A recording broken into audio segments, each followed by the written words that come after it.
পুনৰ মিয়াই সংঘটিত কৰিছে ভয়ংকৰ কাণ্ড হিন্দু কিশোৰীৰ সৈতে পুনৰ মিয়াৰ ভয়ংকৰ কাণ্ড এইবাৰ গাঁৱে গাঁৱে ভঙা চিঙা সামগ্ৰী বিচাৰি যোৱা মিয়াই ভয়ংকৰ কাণ্ড কৰিছে অপহৰণ কৰিছে এগৰাকী কিশোৰীক লৈ আহিছো সবিশেষ খবৰ পুনৰ মিয়াৰ ভয়ংকৰ কাণ্ড হিন্দু কিশোৰীৰ সৈতে গাঁৱে গাঁৱে ভঙা চিঙা সামগ্ৰী বিচাৰি যোৱা মিয়াৰ ভয়ংকৰ কাণ্ড হিন্দু কিশোৰীক অপহৰণ মিয়াৰ হাফলঙৰ পৰা এগৰাকী 16 বছৰীয়া নাবালিকাক লৈ আহিছিল মিয়াটোৱে আৰু ৰচিদুলৰ বিৰুদ্ধে নাবালিকা গৰাকীক অপহৰণ কৰি অনাৰ অভিযোগ উত্থাপন হৈছে বিশ্ব হিন্দু পৰিষদ বজৰং দলে নিশা প্ৰায় 1 বজাত হাতেলতে ধৰে মিয়া ৰচিদুলৰ বিৰুদ্ধে কঠোৰ ব্যৱস্থা লবলৈ আহ্বান জনাইছে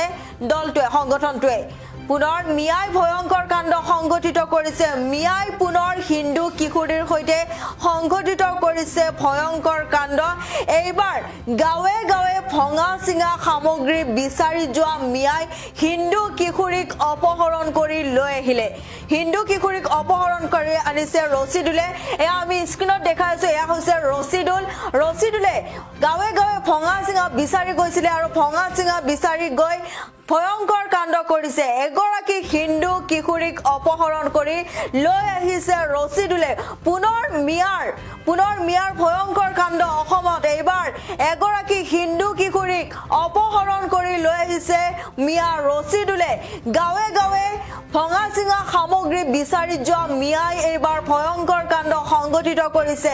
এইবাৰ হিন্দু কিশোৰীক অপহৰণ কৰি লৈ আহিছে গাঁৱে গাঁৱে ভঙা চিঙা সামগ্ৰী বিচাৰি গৈ মিয়াৰ পৰা এতিয়া সাৱধান এটাৰ পিছত আনটো ভয়ংকৰ কাণ্ড সংঘটিত কৰিছে মিয়াই এবাৰ মিয়া ৰচিদুলে এগৰাকী কিশোৰীক অপহৰণ কৰি আনিছে ভঙা চিঙা সামগ্ৰী বিচাৰি গৈছিলে গাঁৱে গাঁৱে আৰু ভঙা চিঙা সামগ্ৰী বিচাৰি গৈ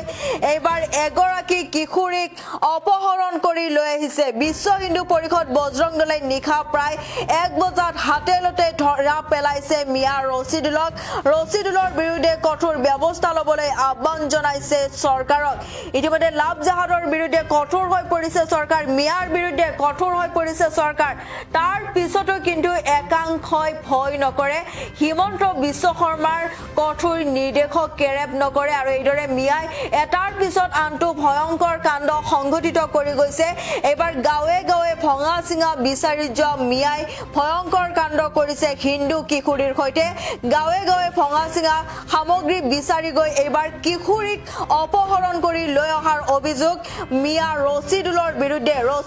বিৰুদ্ধে নাবালিকা গৰাকীক অপহৰণ কৰি অনাৰ অভিযোগ উত্থাপন কৰিছে আৰু বিশ্ব হিন্দু পৰিষদ বজৰং দলে নিশা প্ৰায় 1 বজাত হাতেলতে ধৰা পেলাইছে মিয়া ৰচিদুলক আৰু ৰচিদুলৰ বিৰুদ্ধে কঠোৰ ব্যৱস্থা লবলৈ আহ্বান জনাইছে চৰকাৰ তথা প্ৰশাসনক পুনৰ মিয়াই সংঘটিত কৰিছে ভয়ংকৰ কাণ্ড এটাৰ পিছত আনটো ভয়ংকৰ কাণ্ড সংঘটিত কৰি গৈছে মিয়াই পুনৰ হিন্দু কিশোৰীৰ সৈতে ভয়ংকৰ কাণ্ড সংঘটিত কৰিছে গাঁৱে গাঁৱে ভঙা চিঙা সামগ্ৰী বিচাৰি গৈ এইবাৰ কিশোৰী অপহৰণ কৰি লৈ আহিছে মিয়া ৰচিদুলে আমি স্ক্ৰীনত দেখাইছো এয়া হৈছে মিয়া ৰচিদুল এয়া ভঙা চিঙা সামগ্ৰী বিচাৰি গৈছিলে গাঁৱে গাঁৱে আৰু ভঙা চিঙা সামগ্ৰী বিচাৰি গৈ এইবাৰ কিশোৰী অপহৰণ কৰি লৈ আহিছে মিয়াৰ পৰা এতিয়া সাৱধান খবৰ হল কিয়নো এটাৰ পিছত আনটো ভয়ংকৰ কাণ্ড সংঘটিত কৰি গৈছে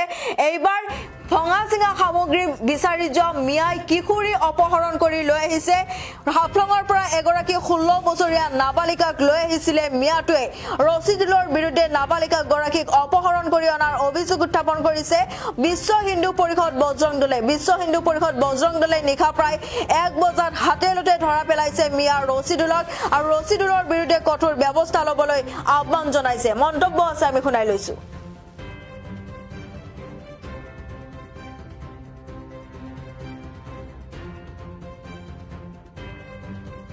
কালি আমাৰ লংকা 1 নম্বৰ ফ্লাইঅভাৰৰ তলত এজন মুছলমান মানে মিয়া বাংলাদেশী ল'ৰাই আমাৰ সনাতনী ভণ্টি এজনক হাফলঙৰ পৰা কিডনেপ কৰি আনিছে আমি ৰাতি 1 বজাত লংকা 1 নম্বৰ ফ্লাইঅভাৰৰ তলত ধৰিছো ছোৱালীজনী বয়স 16 বছৰ আৰু এইবোৰ টাৰ্গেট তেওঁ বাৰে বাৰে লাভ জিহাদৰ নিচিনা ঘটনাত ঘটাই আছে আমাৰ অসম চৰকাৰ আমাৰ হিমন্ত মামাও কৈছে যদি লাভ জিহাদ দেখা পায় ঠেং ভাঙি দিব তেতিয়া তেওঁলোকে দূৰ সাহসেৰে তেওঁলোক আমাৰ হিন্দু সনাতনী ছোৱালীবিলাকৰ লগত লাভ জিহাদৰ নিচিনা ঘটনা প্ৰতিবাৰ ঘটাই আছে আমাৰ লংকাত এইবোৰ বেছিভাগ বাঢ়ি আছে আমি বজৰং দল বিশ্ব হিন্দু পৰিষদ বজৰং সদায় আমি জাগ্ৰত হৈ আছো। ৰাতি 1টা বজাত 2টা বজাত 3টা বজাত জাগ্ৰত হৈ আছো। যেতিয়া আমি লাভজিয়াত ধৰা পৰিম, ধৰা পৰিব, আমি আৰক্ষীক চমজাই দিম, নহ'লে আমি বেলেগ ধৰণৰ আইনগতভাৱে সমস্যা আমি বিশ্ব হিন্দু পৰিষদ বজৰং দলে আমি কালি ৰাতি 1টা বজাত মান ধৰিছো। যুৱজনৰ ঘৰ লংকা হয়, ছোৱালীজনৰ ঘৰ হাফলং হয়। তাৰ পৰাই কিডনেপ কৰি আনিছে বুলি গাৰ্জিয়ানে কৈছে। লংকা থানাৰ এতিয়া আমি অচি ছাৰক জনাইছো। তো সেইবাবে কৈছো, অসম চৰকাৰক মই অনুৰোধ জনাইছো, লাভজিয়া নিচিনা এটা ডাঙৰ কঠোৰ আইন বনাওক, যাতে লাভজিয়াটো সোনকালে বন্ধ হওক, আমাৰ অসমৰ পৰা লাভজিয়াটো নাইকিয়া হওক, গোটেই ভাৰতবৰ্ষৰ পৰা লাভজিয়াত নহওক। তেওঁলোকে এনে কৰি আমাৰ সনাতনী ধৰ্মটো তেওঁলোকে এটা বেলেগ ধৰ্মলৈ পৰিৱৰ্তন কৰিবলৈ চেষ্টা কৰিছে। আমাৰ ল'ৰাবিলাকৰ লগত নোৱাৰে, তেওঁলোকে ছোৱালীবিলাকৰ লাভজিয়াতৰ নিচিনা বস্তুত ফচাই তেওঁলোকে। জয় শ্ৰীৰাম। যোৱাকালি আমাৰ লংকা 1 নম্বৰ ফ্লাইঅভাৰৰ তলত এজন মুছলমান মানে মিয়া বাংলাদেশী ল'ৰাই আমাৰ সনাতনী ভণ্টি এজনক হাফলঙৰ পৰা কিডনেপ কৰি আনিছে। আমি ৰাতি 1টা বজাত লংকা 1 নম্বৰ ফ্লাইঅভাৰৰ তলত ধৰিছো। ছোৱালীজনীৰ বয়স 16 বছৰ। আৰু এইবোৰ টাৰ্গেট তেওঁ বাৰে বাৰে লাভজিহাতৰ নিচিনা ঘটনাত ঘটাই আছে। আমাৰ অসম চৰকাৰ, আমাৰ হিমন্ত মামাও কৈছে, যদি লাভজিহাত দেখা পায় ঠেং ভাঙি দিব। তেতিয়া তেওঁলোকে দুঃসাহসেৰে তেওঁলোকে আমাৰ হিন্দু সনাতনী ছোৱালীবিলাকৰ লগত লাভজিহাতৰ নিচিনা ঘটনা প্ৰতিবাৰ ঘটাই আছে। আমাৰ লংকাত এইবোৰ বেছিভাগ বাঢ়ি আছে। তো আমি বজৰং দল, বিশ্ব হিন্দু পৰিষদ বজৰং সদায় আমি জাগ্ৰত হৈ আছো। ৰাতি 1টা বজাত 2টা বজাত 3টা বজাত জাগ্ৰত হৈ আছো। যেতিয়া আমি লাভজিহাত ধৰা পৰিম, ধৰা পৰিব, আমি আৰক্ষীক চমজাই দিম, নহ'লে আমি বেলেগ ধৰণৰ আইনগতভাৱে সমস্যা আমি বিশ্ব হিন্দু পৰিষদ বজৰং দলে আমি কালি ৰাতি 1টা বজাত মান ধৰিছো। যুৱজনৰ ঘৰ লংকা হয়, ছোৱালীজনৰ ঘৰ হাফলং হয়। তাৰ পৰাই কিডনেপ কৰি আনিছে বুলি গাৰ্জিয়ানে কৈছে। লংকা থানাৰ এতিয়া আমি অচি ছাৰক জনাইছো। তো সেইবাবে কৈছো, অসম চৰকাৰক মই অনুৰোধ জনাইছো, লাভজিয়া নিচিনা এটা ডাঙৰ কঠোৰ আইন বনাওক, যাতে লাভজিয়াটো সোনকালে বন্ধ হওক, আমাৰ অসমৰ পৰা লাভজিয়াটো নাইকিয়া হওক, গোটেই ভাৰতবৰ্ষৰ পৰা লাভজিয়াত নহওক। তেওঁলোকে এনে কৰি আমাৰ সনাতনী ধৰ্মটো তেওঁলোকে এটা বেলেগ ধৰ্মলৈ পৰিৱৰ্তন কৰিবলৈ চেষ্টা কৰিছে। আমাৰ ল'ৰাবিলাকৰ লগত নোৱাৰে, তেওঁলোকে ছোৱালীবিলাকৰ লাভজিয়াতৰ নিচিনা বস্তুত ফচাই তেওঁলোকে। জয় শ্ৰীৰাম।